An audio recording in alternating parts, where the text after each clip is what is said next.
And joining us now, Iraq War veteran, I'm delighted he's with us, Chris Nuim, and Walid Phares, of course, and Don Bramer, former intel officer, Iraq War veteran. Gentlemen, great to see you tonight. We always pray for our troops in harm's way on nights like tonight, and it's serious time every time we use military force overseas. Walid, let's get your sense on this. We were talking a little earlier about Syria, like Iraq, extremely complicated place. I think we in America, we think of the Middle East all as one place. That's right. And it's the exact opposite of that. It's like 100 places. Tell us about Syria on the ground and your view of what happened tonight. What happened tonight, Laura, what I know, I can see is that this is not a U.S.-Syria operation. This is not the invasion of Iraq. This is not the invasion of Afghanistan. For those who are debating and getting very warm about this issue, this is a very specific strike against the Assad regime capacities to deliver chemical weapons. Now, we cannot judge tonight. If the Syrian regime decides to stop using it, operation is over. If there are reactions, which I anticipate not necessarily in Damascus, but other parts of Syria where we have assets, it's a different story. Don? I would have to agree. And, you know, we did 3 precision attacks with facilities that are Syrian gas, which has a very high density and a very low burn-off rate. So I think if Assad and his folks act out and they take this as the message it was meant to be, then this could resolve itself rather quick. Optimistically, I don't think so. I think that Assad will react, and then we'll see what happens tomorrow morning. Chris, as former intel officer, you're so young, how can you be a former intel officer? But, you know, apparently we hit a number of storage facilities. My question is, if we knew the storage facilities, this might be a really dumb question, but if you know the storage facilities are there, and we thought, well, they had destroyed the weapons previously, we launched our strikes against the airfield last year, why didn't we do a preemptive strike? Why did we wait until they used the weapons and 40 people were killed and more badly injured, apparently, tonight still in hospitals? That's a great question, Larry. It was former military police. Don's the intel guy, but okay. Close enough. I learned a lot from being around him. But I think that we looked at the multilateral approach and the due diligence of having those walk-ups and the intel gathering and having all those allies. We've looked at this for a few days. We know what this is, and they've had plenty of opportunities. So right now, the quantity of the strike has increased, so we're hitting those facilities designed to prevent those aerial ships from doing this again and those planes from launching. So we're trying to hit him hard enough where he stops doing this. Do we think that Europe is really with us? I mean, we talked about this earlier, and Sebastian got kind of angry. But my question is a simple one. We have an international consensus against the use of chemical weapons, sarin gas. I mean, can we think of a time in world history where sarin gas and chlorine were used at the same time? No. I don't think so. Weird. That's just weird. So we have an international consensus. You can't use this. Can't do it. We got children dying. These videos, horrific. The president spoke to that clearly. Where is the international community?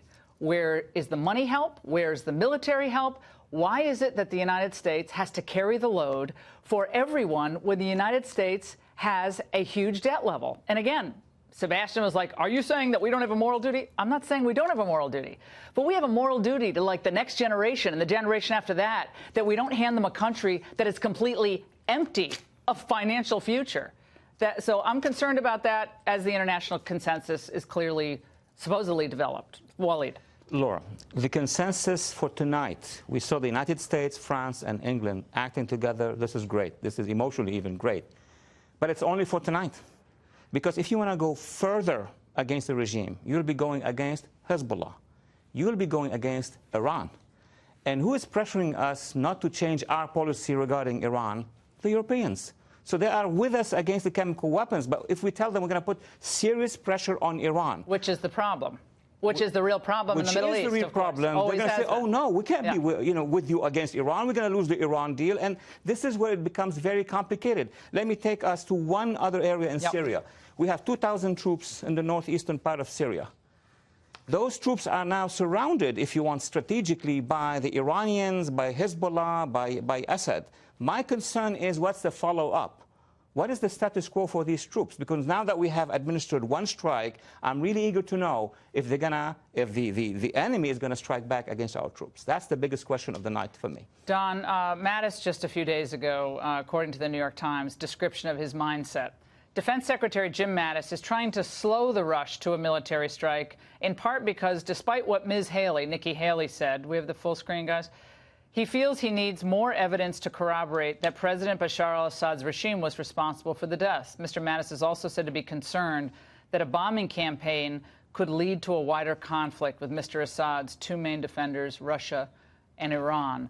Now, that was, I guess, just yesterday, not 2 days ago. A lot was apparently determined and confirmed over the last 24 hours. But, I don't know, just body language, reading him, do you think he seemed 100% confident about what we saw tonight? I mean, to me, like I just see Mattis when he's, like, all in. Game on. That's just my body language. I could be totally wrong, but he seemed like, he was, he's not saying he's not for it, but I don't know. It just seems like Mattis is worried. He's a warrior. You guys are warriors. Absolutely. As a warrior, you know what war is like. I think he had a lot. As limited as this was. Right. I think he had a lot on his table tonight. There's been a lot of speculation. I mean, today you heard reports coming out of Syria and Russia that this was all a result of doings of the UK. Oh, so British planted it all? Yeah. You bet. So there's mixed stories coming out.